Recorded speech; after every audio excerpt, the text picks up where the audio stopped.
नमस्कार, मैं राकेश परमार। मित्रों, आज तो सबसे बड़ा विषय ये है कि दिल्ली के बवाल श्री अरविंद केजरीवाल ने टोटल फेल्योर का ठीकरा अस्पतालों के ऊपर फोड़ने का कुप्रयास किया। मतलब उनको ये लगा कि भाई अब हमारे बस की बात नहीं रही कोरोना से जीतना, कोरोना से लड़ना, तो उन्होंने क्या किया कि इसका ठीकरा किसके सर फोड़ा जाए उसका बंदोबस्त किया है। मतलब अब वो सीधा सीधा ये कहने पर तुल गए हैं कि भाई कोरोना मेरे बस की बात नहीं रही है, मैं इलाज नहीं करूँगा। उन्होंने जानबूझ करके ये शंगुफा छोड़ा है कि भाई देखिए ऐसा है, कोरोना अब हमारे बस में नहीं रहे, तो चूंकि इधर उधर लोग ज़्यादा कहीं चर्चा उर्चा करेंगे, तो उससे बढ़िया है कि वो एक शंगुफा छोड़ दें ताकि इस पर विवाद हो जाए और मामला डाइवर्ट हो जाए, मतलब दूसरे तरफ चला जाए, वो रहे ना कहीं के लिए। ये एक ज़्यादा ज़रूरी था जिस पर बात करनी थी। खैर, पूरी दुनिया ने उनके खिल्ली उड़ाई है, इसलिए मैं उस पर नहीं बोलूँगा। तो दूसरा सबसे अहम बात था जिस पर मैं चाहता था कि ज़रूर अपनी बात रखूं, वो था एकता कपूर ने आज सार्वजनिक माफी मांग लिया है, लेकिन मैं नहीं चाहूँगा कि उसको समाज माफ करे। उन्होंने हमारे फौज के साथ दुर्व्यवहार करने का प्रयास किया, उसने हमारे फौजी भाई बहनों के अस्मिता को चैलेंज किया है और उसको उसने ललकारा है। मैं चाहता हूँ कि उस पर उसे माफ ना किया जाए। एक और आज आया नेटफ्लिक्स या इनफ्लेक्स करके कुछ है, मैं नाम भी बहुत बड़ा सा नहीं कर रहा हूँ, शायद नेटफ्लिक्स ही है। उसमें एक मतलब एक माँ बच्चे से कहानी वाला कुछ कह रहा था, वो फेसबुक के आधार पर है कि हनुमान जी को जब उसके माँ ने थप्पड़ मारा तो उसका पूंछ टेढ़ा हो गया। मतलब हमारे जो हनुमान जी की हम लोग प्रार्थना करते हैं, जय हनुमान ज्ञान गुसागर जय कपिसु तोहिलो को उजागर राम हनुमान जी पुत्र नामा, उनके विषय में ये नेटफ्लिक्स में बताया जा रहा है कि उनकी पूंछ टेढ़ी हो जाने के कारण था कि उनको माँ ने उनको थप्पड़ मारा, तब जाकर के वो टेढ़ा हो गया। मतलब हमारे संस्कृति को पहले आघात पहुंचाओ। देखो ये जान बड़े भैया निर्मल सिंह, क्या है आप इस विषय पर अपनी बात रखना चाहेंगे? मामला आज कई तरह का है। आप भी आज बहुत बढ़िया बोले, बहुत अच्छा लगा है आपकी बात। आपने बोला अगर आप कहें तो मैं बुलाऊं, नहीं तो डिस्टर्ब होगा। आप अच्छा, मैं आपको बुला ही लेता हूं। निर्मल भैया आदेश करें तब जाकर के आपको बोलूंगा, आप लिखे तो। मतलब ये जानबूझ के हो रहा है कि आप पहले मामले को कुछ ऐसा बोल दो जिसे बवाल मचे, आपका विज्ञापन का पैसा बच जाएगा। ओंकार नाथ सिंह, निर्मल सिंह जी, अभिषेक जी, राकेश परमार, ओम प्रकाश पांडे, ये जैसे लोग अपने इस पर बोलने लगेंगे, कोई फेसबुक पर बोलेगा, कोई व्हाट्सएप पर बोलेगा, टीवी पर बोलेगा, उसका जो विज्ञापन का खर्चा है वो बच जाएगा। मतलब ये एक साजिश है, हमारे संस्कृति पर आघात करो और उसको बोलो। लेकिन आज मैं इस पर नहीं बोलूँगा। खैर, एक सूचना मैं दे दूं, जो लोग आ गए हैं, कि मंगलवार तारीख 9 जून से आदरणीय द्विवेदी जी भी आ गए, आपको सादर प्रणाम बोल रहा हूँ। 9 जून मंगलवार के दिन से मेरा फेसबुक लाइव मेरे पेज राकेश सिंह परमार पर आएगा। समय वो 10 बजे ही होगा। असल में क्या है कि वो फेसबुक में लिमिटेशन है, 5000 की मित्रता सूची रोज रोज बढ़ती है और रोज रोज उसमें से 10-20 लोगों को मैं निकालता हूँ ताकि आगे आने वाले लोगों के लिए गुंजाइश बना रहे। तो कई मित्रों ने मुझे कहा कि भाई आप हमको काहे निकाल दिए, आप हमको काहे निकाल दिए। तो मैंने उनको बोला कि भाई जो लोग बहुत दिनों से सक्रिय नहीं थे, आशीर्वाद नहीं दे रहे थे, उनको मैंने निकाल दिया। तो उन लोगों ने कहा कि ये फेसबुक की मजबूरी है, 5000 जरूरी है, तो आप अपने पेज पर काहे नहीं लाइव करते हैं, बहुत लोग देखेंगे। तो मेरे मन में आया कि पेज पर लाइव किया जाए। तो मंगलवार महावीर जी का दिन है, 9 तारीख माँ दुर्गा का दिन है, और 2 दिन आपको हाथ जोड़ कर निवेदन करते हुए कह रहे हैं कि मंगलवार 9 जून से रात 10 बजे, समय वही होगा। हमारा पेज है, आप सब लोगों का आशीर्वाद उस पेज पर मिला है, राकेश सिंह परमार नाम का पेज है, उस पर लाइव आएंगे, इस पर शेयर करेंगे। आप लोग अपना आशीर्वाद कृपया वहां जरूर दीजिएगा। आप सब लोग का आशीर्वाद से ही मैं प्रेरित होता हूं। मेरे विटामिन का स्रोत आप ही लोग हैं। खैर, आज मुद्दा इस पर भी नहीं था, क्योंकि वो जो बोलने वाले लोग हैं वो इस योग्य नहीं है कि हम जैसे लोगों को उस पर बोलना चाहे, क्योंकि वो चाहते हैं कि हम जैसे लोग उस पर चर्चा करें। ये इशू नहीं था। आज एक सबसे बड़ा इशू है, क्या पुलिस है तो उसका मानवाधिकार नहीं है?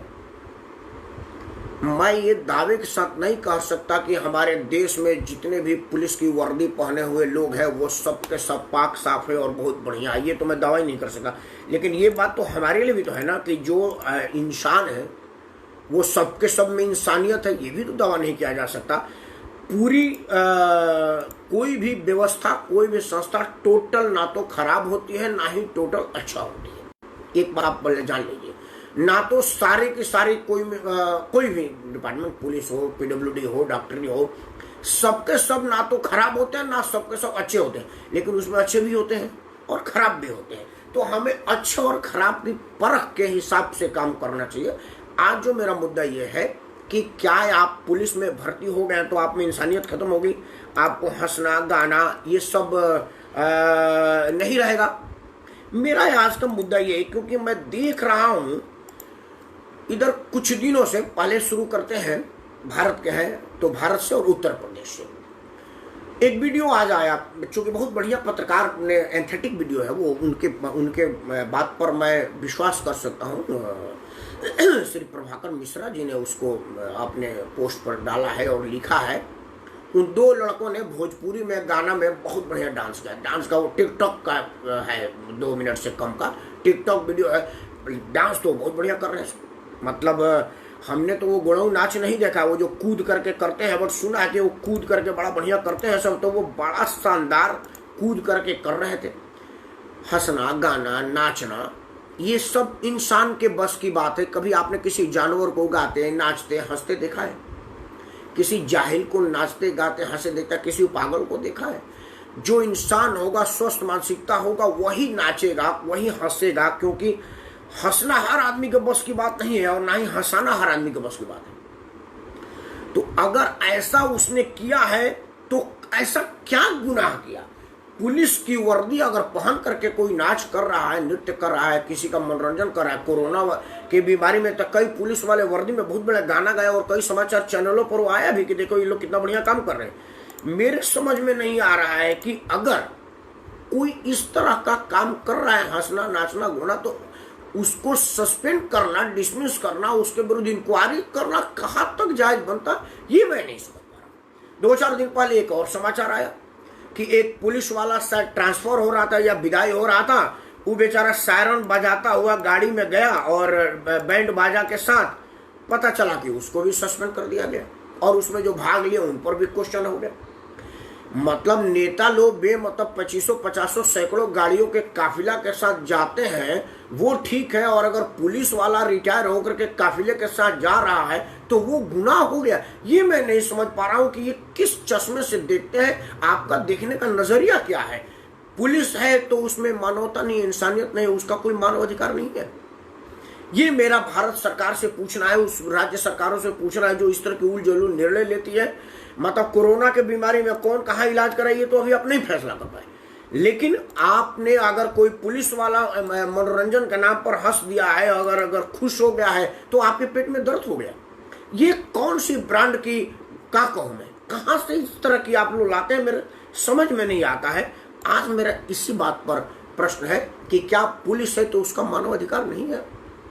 सबसे बड़ा अफसोसजनक की बात है कि वो जो पुलिस वाले सस्पेंड किए गए हैं वो हमारे यशस्वी मुख्यमंत्री योगी आदित्यनाथ के अपने गोरखपुर के हैं और गोरखपुर में पोस्टेड भी है, और वो गोरखपुर के भाषा, लोकल भोजपुरी भाषा में नृत्य कर रहे थे।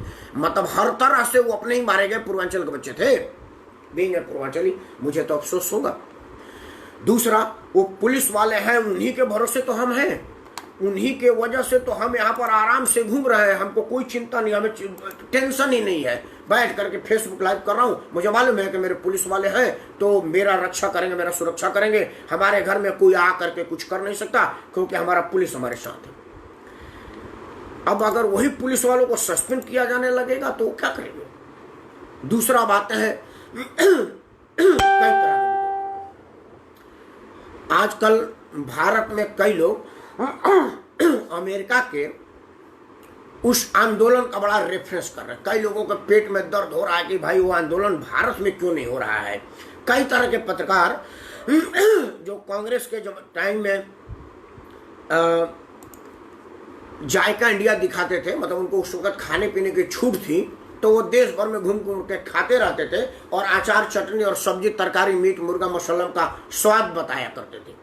मोदी जी ने उनका खाना बंद कर दिया तो अब रुदाली कर रहे हैं। मतलब साफ साफ है कि भाई पहले आप खाना उना की बात बताते थे, लेकिन अब जब खाना बंद होगा तो अब रुदाली करने लगे। उस तरह के लोग बड़ा अफसोस कर रहे हैं कि भाई क्या ऐसा नहीं हो सकता कि भारत में भी इस तरह के आंदोलन हो। मैं ये सुन करके बहुत आश्चर्य में पड़ा कि भाई क्या ऐसा सोचा जा सकता है अपने देश के प्रति। अगर एक दुनिया में कहीं जल रहा है आदमी, तो क्या आप कल्पना करेंगे कि हम भी जले मरे। मुझे इस बात का अफसोस है कि उन लोगों को इस बात की समझ नहीं है। मैं विदेश का रेफरेंस इसलिए लिया कि विदेश के एक आंदोलन में एक विजुअल दौड़ रहा है समाचार चैनल और फेसबुक पर कि एक प्रदर्शनकारी एक पुलिस वाला मोटरसाइकिल पर बैठने के जैसी कोशिश कर रहा है। वो बोतल में से पेट्रोल उसके शरीर पर डाल करके आग लगा देता है। अगर इसको भी प्रदर्शनकारी कहेंगे तो अत्याचारी किसको कहेंगे, ये आपके ऊपर छोड़ता हूँ। अब बताइए, अगर उस आदमी को अगर पकड़ा न जाए, मारा न जाए, उसको सजा न दी जाए, तो मैं नहीं समझ पा रहा हूँ कि फिर किसको सजा दिया जाए। हमें इस विषय पर विचार। देखिए, मैं उस पुलिस वाले को बिहाइंड द बार नहीं, हैंग टिल डेथ मांग कर रहा हूं, जिसने अपने घुटनों में के बल पर रौंद दिया उस एक इंसान को जो उसके कब्जे में था, जो उसके गिरफ्त में था। मैं सिर्फ इससे खुश नहीं हूं कि वो सस्पेंड हो गया। मेरा मांग है कि उसको डिसमिस किया जाए, वो नहीं उसको फांसी दी जाए, क्योंकि वो आदमी फांसी के लायक ही काम किया। उसका फांसी से नीचे तो कुछ बनता ही नहीं है, क्योंकि उस आदमी ने जो काम किया है वो माफी के लायक नहीं है। उस पर तो विचार ही नहीं हो सकता कि उसको माफी दिया जाए। लेकिन उस आदमी का भी सजा निर्धारित किया जाए जो एक पुलिस वाले के वर्दी में उसके पीछे पेट्रोल डाल दे रहा है और उसमें माचिस लगा दे रहा है। इस बात पर की प्रदर्शन हो रहा है। अब विदेश से जरा हम देश में आते हैं। अभी एक दंगे का साजिश का पर्दाफाश हो गया। वो तो दूध का दूध पानी का पानी हो गया। सब लोग इस विषय में जान गए कि भाई कौन कौन इसमें दोषी था और क्या क्या हुआ था। लेकिन अगर हम उस प्रदर्शन की पूरी विजुअल को देखें तो एक आदमी सरेआम बंदूक निकाल करके और गोली मार देता है। पुलिस वाला अपने जान की परवाह ना करके उसके सामने खड़ा रहता है। हम उसको बजाय उसकी तारीफ करने के लिए हम उस पर इंक्वायरी और केस और कहां से और कैसे आया की बात कर रहे हैं। मेरे समझ में नहीं आ रहा है कि अब तक वो आदमी गिरफ्तार क्यों नहीं हुआ, जबकि अब ये साबित हो गया है कि एक बहुत बड़ा नेता जिसके पास कई स्कूल प्रबंधन भी था, उसकी लाइसेंसिंग पिस्टल की बहुत सारी गोलियां मिसिंग है, जिसका वो हिसाब नहीं दे पा रहा है। तो क्या वो गोली चली है वो वही वाली गोली थी, क्योंकि खोखा तो ऐसे बरामद हुआ था।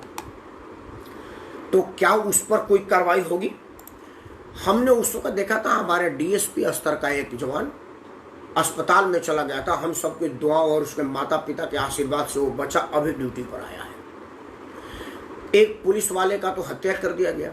एक राव में था अफसर पुलिस वाला जो हमारे खुफिया में काम करता है, उस पर तो कई चाकू के निशान और गोली के निशान है जो कि जान ले लिया है लोगों ने। मतलब इस तरह की अगर कोई चीज होती है तो क्या हमारे पुलिस वालों के साथ कोई आदमी खड़ा नहीं हो सकता? मतलब कोरोना में पुलिस रोड पर खड़ा होगी आपको ये बताने के लिए कि भाई साहब आप बाहर मत निकले, नहीं तो आप कोरोना से इन्फेक्टेड हो जाएंगे। उस वक्त पुलिस आपके सामने खड़ी होगी, लेकिन आप क्या करेंगे भाई? आप उसी पुलिस वाले के शरीर पर पेट्रोल डाल करके आग लगा देंगे। पुलिस पर पथराव का जितना विभत्स रूप आया है, वो एक हाथ रिक्शा पर दोनों तरफ से ट्यूब बांधी गए हैं और उसमें पेट्रोल बम लगा करके हम पुलिस वाले को फेंकते विजुअल देख चुके हैं। छतों पर से पथराव करते और करते देख चुके हैं। पिजड़ा तोड़ गैंग का वो मोबाइल का वो सारा फुटेज आ चुका है, जिसमें उसने कहा है लोगों को कि आप तेजाब की बोतलें रखिए, मोटरसाइकिल से पेट्रोल लिखिए और पुलिस वालों को जला करके फेंक दीजिए। और अब तक वो गिरफ्तार नहीं हुई है। कोर्ट पता ना क्या करेगा, हमारे देश के कोर्ट की पता नहीं। लेकिन अगर हमारे देश में मानवाधिकार है, अगर हम मानव की बात करते हैं तो उस विषय पर भी तो बात करें ना, जो हमारे पुलिस वालों की जान लेने के पीछे पड़े रहते हैं। उत्तर प्रदेश में हमने देखा था कि एक अनियंत्रित भीड़ ने एक सब इंस्पेक्टर, वावर्दी सब इंस्पेक्टर को घेर के मार दिया, और जो मुजरिम बाहर निकला तो उसको मालार्पण किया गया। मतलब ऐसे जैसे वो आज़ादी की लड़ाई लड़के आया हो। मैं उस पर के विवाद में नहीं आता, वो पार्टी पॉलिटिक्स को भी। मेरा आज का मुद्दा है कि क्या पुलिस है तो उसका कोई मानवाधिकार नहीं है। आज का मुद्दा सिर्फ यही है कि क्या कोई पुलिस वाला है तो उसका मानवाधिकार नहीं है, मतलब उसके साथ कोई खड़ा होने वाला नहीं है।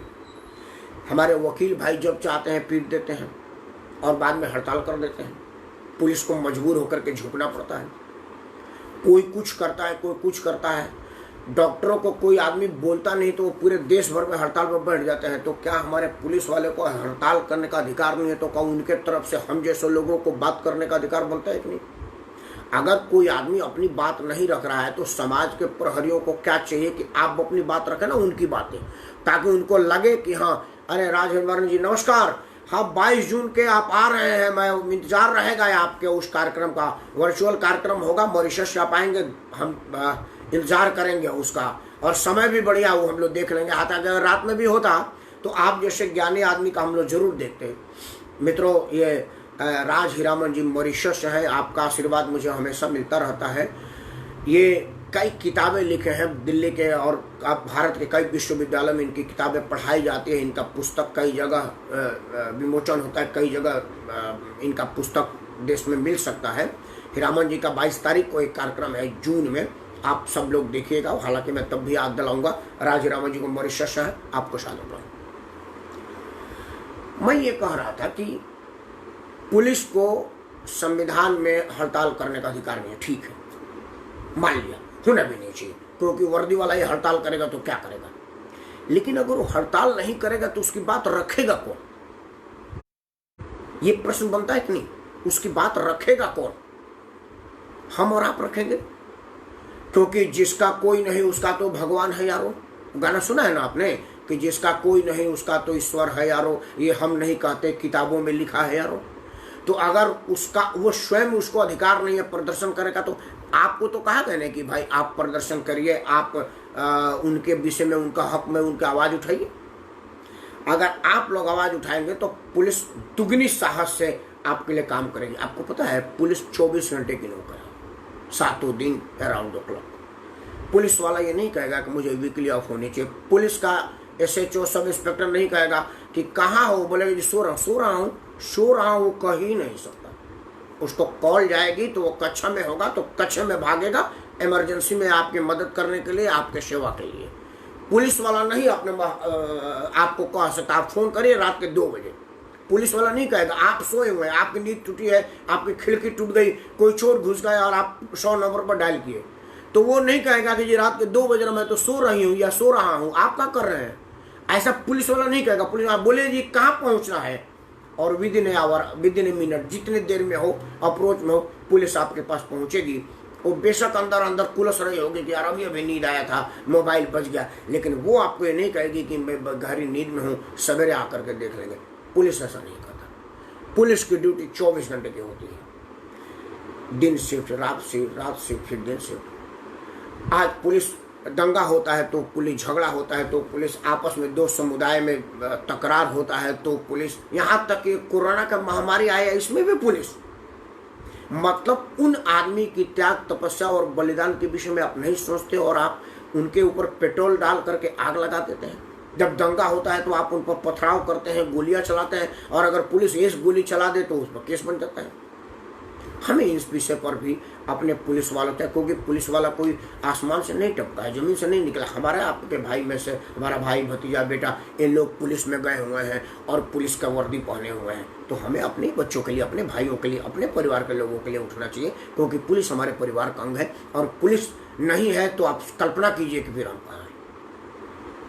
मित्रों, अब मैं लोगों का प्रश्न लूँगा। एक बार पुनः याद कराता हूँ कि मंगलवार 9 जून से मेरा लाइव मेरे पेज पर होगा। राकेश सिंह परमार नाम से पेज है। आप सब लोगों ने आशीर्वाद दिया है, अगर कोई आशीर्वाद से वंचित किया हो मुझे, तो कृपया राकेश सिंह परमार नाम के फेसबुक पेज पर अपना आशीर्वाद दीजिए। 9 तारीख मंगलवार से उस पेज पर मैं आऊँगा। फिर से एक बार हाथ जोड़ के प्रार्थना है कि मंगलवार 9 जून फेसबुक लाइव राकेश सिंह परमार नाम के फेसबुक पेज से, क्योंकि इस पर 5000 की संख्या बढ़ गई है और बाकी कई लोगों का आदेश मेरे पास आ रहा है कि आप मुझको अनफ्रेंड क्यों कर रहे हैं, तो मैं उनके लिए ही हाथ जोड़ के प्रार्थना करता हूं, क्योंकि पेज पर लिमिट नहीं होती। जितने लोग मुझे अपना आशीर्वाद समर्थन देंगे उनका स्वागत है। मंगलवार 9 जून रात के 10 बजे फेसबुक पेज पर। तब तक मैं लोगों का प्रश्न पढ़ दूं। जो लोग दिख रहे हैं, राज हीरामन जी को नमस्कार। राज हीरामन जी कैमरे पर दिख रहे हैं क्या? हीरामन जी, मुझे आप अपने कैमरे पर आकर के मार्गदर्शन आशीर्वाद देंगे, मुझे बड़ी खुशी होगी। हमारे बहुत से भारत के लोग हैं, वो मॉरिशस से आप क्या कहना चाहेंगे आपके विषय में जानेंगे। और वो जो 22 तारीख को कार्यक्रम है उस विषय में भी थोड़ा ब्रीफ बता देते। अगर आप नीचे लिखे तो मैं कैमरे पर बुलाऊंगा आपका, क्योंकि वो बीच में डिस्टर्ब हो जाता है। अगर आप आएंगे भी नहीं तो 2-3 मिनट तक आवाज नहीं आती है। मैं राज हीरामन जी से कह रहा हूँ कि आइए, मेरा मार्गदर्शन कीजिए और अपने वो 22 तारीख वाले कार्यक्रम के विषय में भी अगर आप चाहें तो कुछ बताइए। जब तक आप लिखेंगे तब तक मैं और लोगों की बात कर लूँ। चंद्रकला जी को मैं नमस्कार बोलो। चंद्रकला जी ने लिखा है कि सोनाली फोगाट की बात कीजिए, जो एमएलए हरियाणा से जीती, उसने क्या हिमाकत की है। एक सबसे पहले आप सुधार लीजिए, कोई एमएलए नहीं जीती, एमएलए के चुनाव लड़ी थी बिश्नोई के विरुद्ध, कुलदीप बिश्नोई पड़ी, बंसीलाल जी का जो बेटा थे भजन लाल जी के, तो वो हार गए, जीती नहीं। वो टिकटॉक में एक मशहूर थी, खूबसूरती अपरंपार है, बहुत बढ़िया महिला है। खूबसूरती का मतलब महिला से था, तो वो महिला है। और टिकटॉक चूंकि चाइनीज प्रोडक्ट है और हमारे भारत के स्वावलंबी लोग, देशभक्त लोग उस टिकटॉक को डिलीट कर रहे हैं, तो उसकी लोकप्रियता चूंकि टिकटॉक पे थी, तो उसका टिकटॉक पर लोकप्रियता कम होने के वजह से उसने सोचा कि क्या करें, तो उसने मंडी समिति वाले को जुटिया दिया। उसको ये लगा कि भाई प्रचार तो कहीं से भी मिल रहा है, अब हम सब प्रचार कर रहे हैं, आप इतनी बड़ी पार्श्व गायिका है, आप उसके विषय में कह रही है ना। वो यही चाहती थी, एमएलए नहीं है वो, एमएलए की चुनाव लड़ी थी, हार गई थी कुलदीप बिश्नोई से।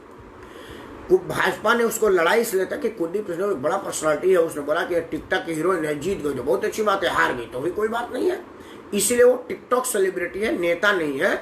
प्रचार में रहना उसका काम है और प्रचार का रहने का माध्यम उसने ढूंढा, चप्पल मार दीजिए। जैसे आपके फिल्म इंडस्ट्री में एकता कपूर ने प्रचार में रहने के लिए फौजियों के अपमानजनक शब्द डाला और जब हो हंगामा हुआ तो उसको हटा दिया। यही हाल है वो, और उसमें कोई बात नहीं। आदरणीय राज हीरामन जी ने मेरे को लिखा है, आता हूँ तो मैं आपको बुलाता हूँ, आपकी बात आप बुलाता हूँ, आइए, आपका स्वागत है। राज कोविड-19 के फ्रंटियर में गिने गए हमारी मॉरिशस सरकार ने उन्हें 15,000 लिए हैं। उन्हें 15,000 लिए हैं कि दिए हैं, मैं समझ नहीं पा रहा हूँ। आप जरा, क्या पुलिस वाले से लिए नहीं हो सकता, दिए होंगे, आपसे गलती से लिखा गया होगा। मेरे ख्याल से। हाँ हाँ, नमस्कार नमस्कार नमस्कार, कैसे हैं? एक तो मैं दर्शकों आपको बता दूं, आदरणीय राज हीरामन जी मॉरिशस से हमको आशीर्वाद दे रहे हैं, आपका बहुत बहुत धन्यवाद। नमस्कार हीरामन जी। नमस्कार, सुन रहे हैं आप मुझे? हाँ, मेरा आज के मुद्दे पर कहेंगे या आपका जो 22 तारीख वाला कार्यक्रम था उस पर कहेंगे, या मॉरिशस तो अब कोविड फ्री हो गया है, आप किस पर चाहे बात रखें। देखिए, यहाँ के पुलिस को यहाँ की पब्लिक बहुत बहुत सम्मान, रिस्पेक्ट देती।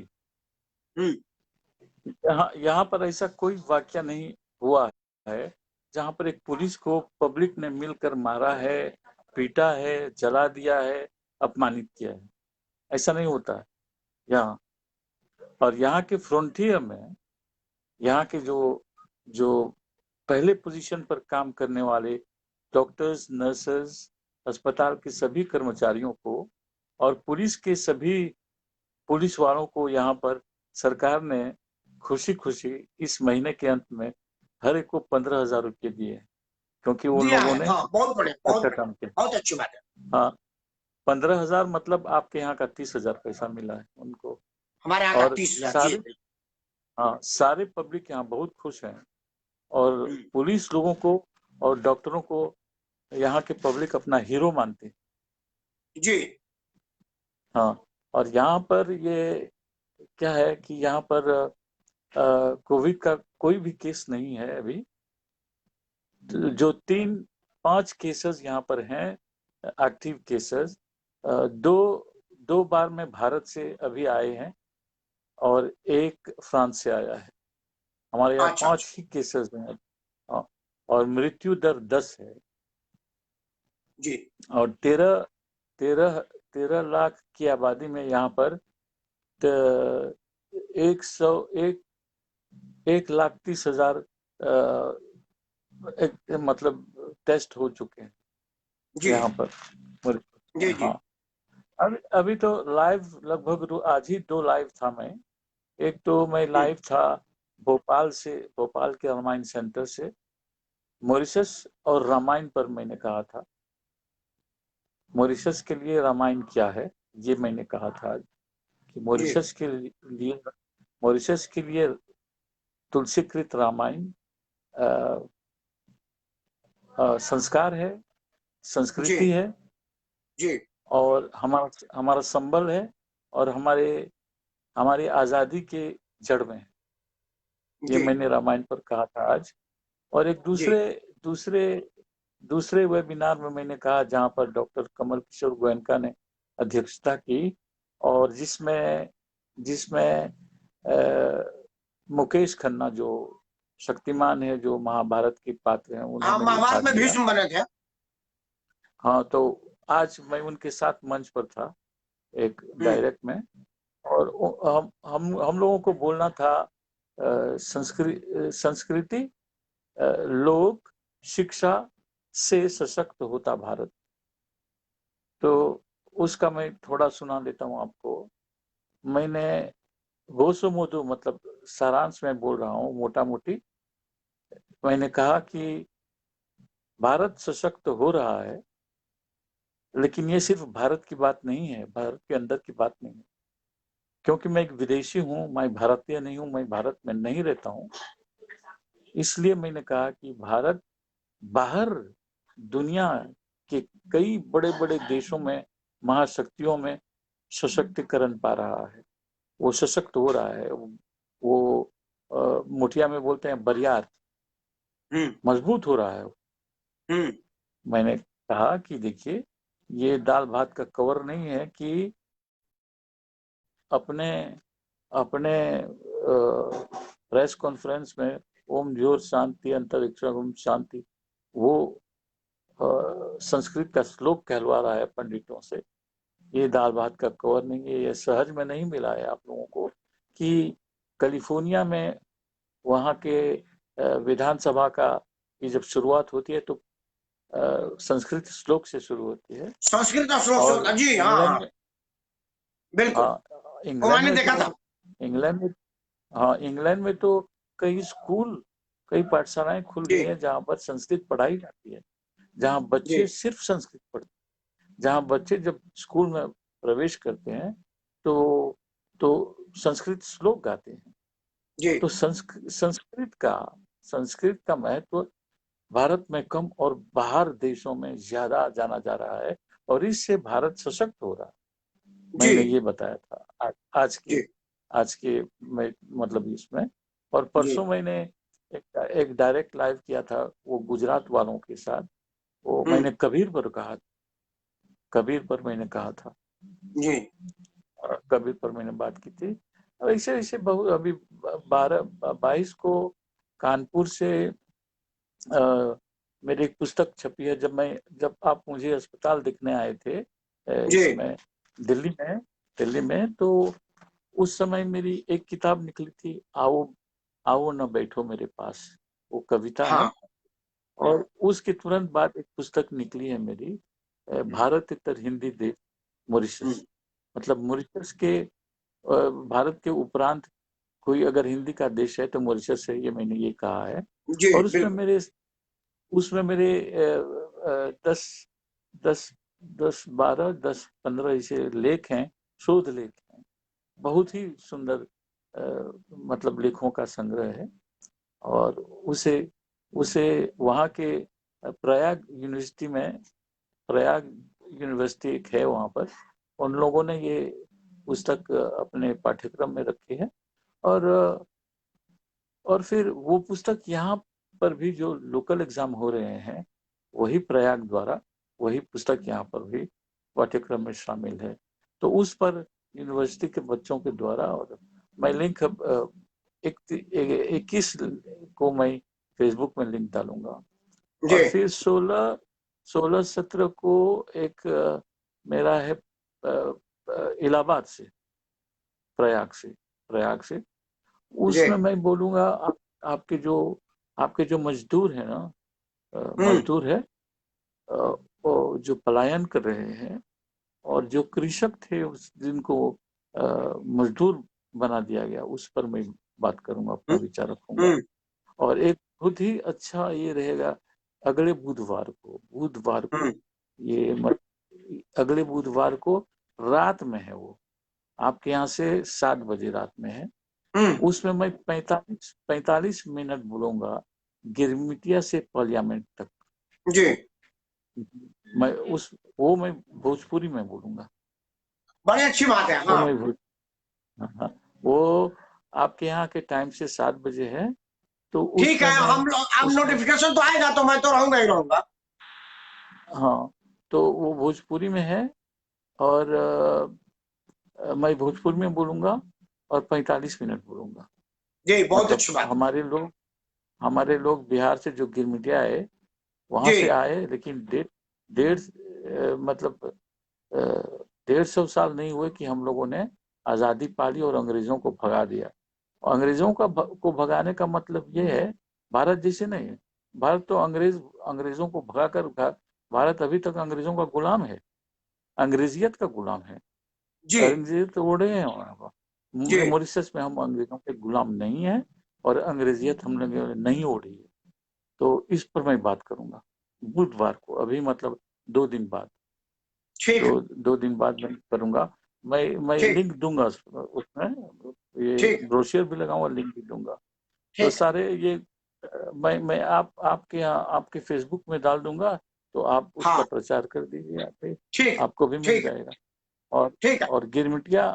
गिरमिटिया से लेकर पार्लियामेंट तक में आप लोग प्रश्न भी कर सकते हैं। जी जो भी प्रश्न करें मैं भारत उत्तर दूंगा। मॉरिशस तो एक ठीक है। ही कल्चर है, आप भोजपुरी में बोलेंगे तो रिलेट हो जाएगा। हम्म। हाँ, हाँ भोजपुरी में बोलूंगा। एक तो मैंने भोजपुरी वाले, वो जेपी द्विवेदी जी हैं, भोजपुरी का चलाते हैं, हाँ हाँ हाँ जेपी द्विवेदी जी।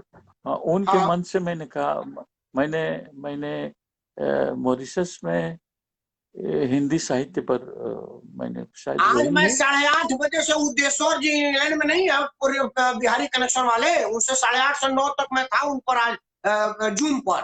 वो भी बड़ा बढ़िया कार्यक्रम हाँ किए थे, भोजपुरी में ही था, जूम पर था हाँ उनका, इंग्लैंड से कर रहे थे। मैं 8:30 से 9 तक था हाँ उस पर।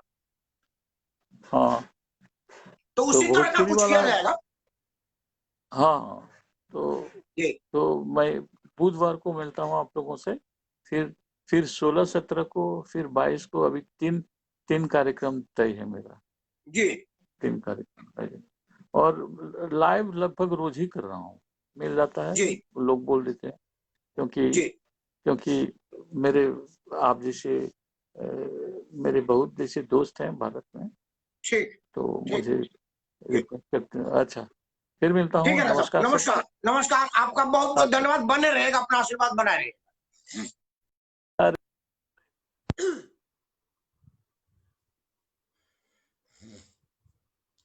मित्रों, आप थे आदरणीय राज, मॉरिशस के नागरिक हैं।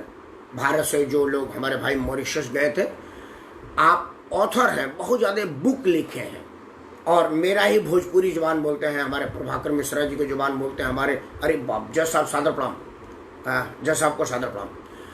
तो भोजपुरी बोलते हैं, और मॉरिशस में बहुत सारा किताब इन्होंने लिखा है। भारत और मॉरिशस में सामान्य रूप से लिखने पढ़ने वालों के श्रेणी में आते हैं।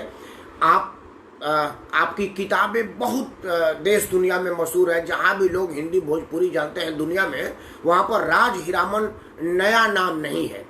अभी कुछ दिन पहले तक आप थे, राम मनोहर लोहिया में आपका इलाज हो रहा था।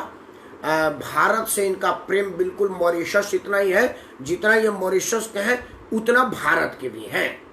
तो आज इनको देख करके मैं बहुत प्रसन्न हुआ। आदरणीय राज हीरामन जी को समस्त भारत और भारतवंशियों की तरफ से आपको सादर प्रणाम बोल रहा हूँ। आदरणीय नीरज गौतम साहब को मैं तहे दिल से सादर प्रणाम बोल रहा हूँ। कृपया अपना आशीर्वाद बना रहिए। मैं आज का मुद्दा क्या हूँ तब तक कुछ लोगों की बात पढ़ूँ जो लोगों ने लिखा है। पंकज मिश्रा जी को नमस्कार। पंकज जी ने लिखा है कि यहाँ ऐसा कुछ नहीं है, बाकी सब कुछ काट लिया गया, वो भी आज से जून 20 नहीं पंकज जी, वो अलग है, ये अलग है। आप जो कह रहे हैं वो गलत। राज हीरामन जी का कहना है कि मॉरिशस के मुद्रा में 15,000 रुपये सबको मिला है। भारत में भी कई राज्य सरकारों ने अपने कोरोना में ड्यूटी देने वाले सभी लोग, चाहे वो स्वास्थ्य कर्मी हो या पुलिस वाले हो, उनको डबल पैसा देने की बात कही है। जैसे हरियाणा की सरकार ने कहा है और कई सरकारों ने कहा है। पैसा केंद्र सरकार ने अपना जो डीए था उसको कुछ दिन के लिए कम किया। खजाना खाली है पंकज जी, आप एक बात समझिए। लेकिन पुलिस का पैसा काटा है ऐसा नहीं है। केंद्र सरकार ने डीए में कटौती किया है, जो बढ़ा हुआ डीए वो नहीं देंगे। तो दोनों एक नहीं है, दोनों अलग अलग पंकज जी, कृपया ये ना हो जाए। मेरी तरफ से भी नमस्कार। चंद्रकला जी नमस्कार। उनको किसने हक दिया कि वो चंद्रकला जी उनको हक नहीं दिया। राजनीति का दूसरा नाम नौटंकी भी तो है। कैसा है आपने अभी आप महाराष्ट्र के संजय राउत का नौटंकी नहीं सुना? सोनू सूद को कह रहे हैं कि एक्टर है, डायरेक्टर कोई और है। मतलब कहां तक उसके मुंह पर तमाचा लग रहा है। वो सरकार में हो करके लोगों को नहीं करा तो सोनू सूद को कह रहा है कि वो डायरेक्शन पर काम कर रहा है। तो तूने कहा नहीं डायरेक्शन पर काम करा, तू बढ़िया एक्टर बन जाता। तो राजनीति का दूसरा नाम नौटंकी भी तो है। तो उसने विधायक का चुनाव लड़ा तो इतनी नौटंकी तो सीखी गई होगी। आदरणीय ओंकारनाथ सिंह जी को मैं सादर प्रणाम बोल रहा हूँ। आदरणीय ओंकारनाथ सिंह जी लिखा कि भाई साहब नमस्कार। हमारे देश में असली दुश्मन कोई पड़ोसी देश या आतंकवादी नहीं, बल्कि अपने ही देश के गद्दार हैं, जो दिन रात सिर्फ इस कोशिश में रहते कि देश का नुकसान और बदनामी कैसे हो। एक पत्रकार पर FIR हुआ है। पूरी पत्रकार लॉबी 2 खेमे में बट गई है। जो लोग सरकार के हर काम में विरोध ढूंढते हैं वो लोग कह रहे हैं कि पत्रकार पर FIR नहीं होना चाहिए। मैं भी कह रहा हूं कि पत्रकार पर FIR। मैं तो अर्नब गोस्वामी पर FIR का फेसबुक लाइव में विरोध किया था। लेकिन मेरा एक प्रश्न है कि जब आप कांग्रेस की सरकार 10 साल आदरणीय मनमोहन सिंह जी की थी तो आप जायका इंडिया का दिखाते थे। मतलब बिहार का लिट्टी चोखा, बंगाल का मछली, कहीं का बाटी चोखा, मतलब देश भर के भोजन का करते थे। क्योंकि आपको उस वक्त खाने पीने के कई तरह के खाने पीने की व्यवस्था सरकार ने दे रखा था। कुछ की स्वाद आप नहीं बता पाते होंगे क्योंकि वो बताया नहीं जाता, और कुछ की बताते थे। अब 2014 से नरेंद्र मोदी आके सरकार आ गए तो अब आपका जायका इंडिया नहीं आ रहा। अब आप खाने का चीज नहीं दिखा रहे। अब आप ये दिखा रहे कि देखिए ये सरकार में सुप्रीम कोर्ट ने ये कहा, ये फलाना ने ये कहा, अमेरिका में एक आदमी पैसा हो गया, भारत में इतने आदमी का हो जाता। मतलब आपको राजस्थान में वो जो रुदाली परंपरा होती है ना, पैसा देकर के रोने वाली, तो आप रुदाली परंपरा को आगे बढ़ा रहे हैं और आप कह रहे हैं कि आप पत्रकार हैं। आपकी राजनीतिक में पत्रकारिता की परख कब की समाप्त हो गई है, आपको ये बात समझना चाहिए था। लेकिन हाल वही है कि वो समझ ही नहीं पा रहे, तो मैं क्या कहूं। और कुछ लोगों ने मुझे अभिषेक सिंह को नमस्कार बोला। अभिषेक सिंह ने लिखा है कि चाचा आखिर इटली ने ऐसा क्या किया जो वहां कोरोना कंट्रोल हो गया और भारत धीरे धीरे बदले। नहीं, इटली ने किया कुछ नहीं है। एक में दिल्ली में न्यूयॉर्क से भी बुरा है। हाँ बिल्कुल ठीक है, अभी और आगे पढ़ रहा हूँ तुम्हारी बातें। असल में क्या है कि मैं बहुत ही दुखी और चिंतित हूँ कि सरकार एक फ्रेम पर कह रही है कि राज हीरामन जी को। हाँ प्रेम नारायण जी आपको भी सादर प्रणाम। सरकार एक फ्रेम में कह रही है कि कल से लॉकडाउन 1 में सारी चीजें खुलेंगी। उसके नीचे आ रहा है कि कोरोना के मरीज 2.5 लाख के पार। मतलब मैं तो पढ़ा लिखा आदमी, मैं अपने आप को मानता नहीं, मैं हूँ भी नहीं इतनी निर्मल भाई जितना समझ नहीं है, अंकरिया द्विवेदी जी जितना मेरा समझ नहीं है। लेकिन मैं ये समझ नहीं पा रहा हूँ कि एक तरफ आप कह रहे हैं कि और लॉकडाउन में सब खुलेगा, दूसरे तरफ कह रहे हैं कोरोना के मरीजों की संख्या 2.5 लाख पार, और अगर बढ़िया से जांच कर दिया तो 2.5 करोड़ पार हो जाएगा। तो एक तरफ तो सुरसा के मुंह उत्तर से मरीज बोला है, दूसरे तरफ से आप सब कुछ खोल रहे हैं। तो ये बात मेरे समझ में नहीं आ रहा है। तो मैं इस विषय पर चर्चा, जो चीज समझ में आ रहा है उस पर चर्चा नहीं करते। आज का चर्चा इससे ये बात बता कि क्या हमारा पुलिस वाले का कोई मानवाधिकार है कि नहीं है। क्या वो इंसान नहीं है? क्या वो आम इंसान की तरह से हंसना, नाचना, गाना, गुस्सा होना नहीं कर सकता? क्या वो पुलिस में भर्ती हो गया तो मशीन हो गया? आज का मुद्दा यही था। आप सब लोगों को अगर इस मुद्दे से संबंध हो तो कृपया अपना आशीर्वाद दीजिए, ये वीडियो लाइक और शेयर करिए। और वीडियो बंद करने से पहले एक बार पुनः आपसे हाथ जोड़ के प्रार्थना है कि मंगलवार 9 जून से राकेश सिंह परमार फेसबुक की जगह राकेश सिंह परमार फेसबुक पेज पर मैं आऊँगा। आपका आशीर्वाद वहीं मिले। तब तक के लिए आप स्वस्थ रहें, खुश रहें। आपके आजू बाजू कोरोना दस्तक ना दे, भेंट भी ना हो कहीं कोरोना से। मैं प्रार्थना करता हूँ ईश्वर से कि हारेगा कोरोना, जीतेगा हिंदुस्तान। मेरा भारत महान। और आप सबको शायद प्रणाम। नमस्कार।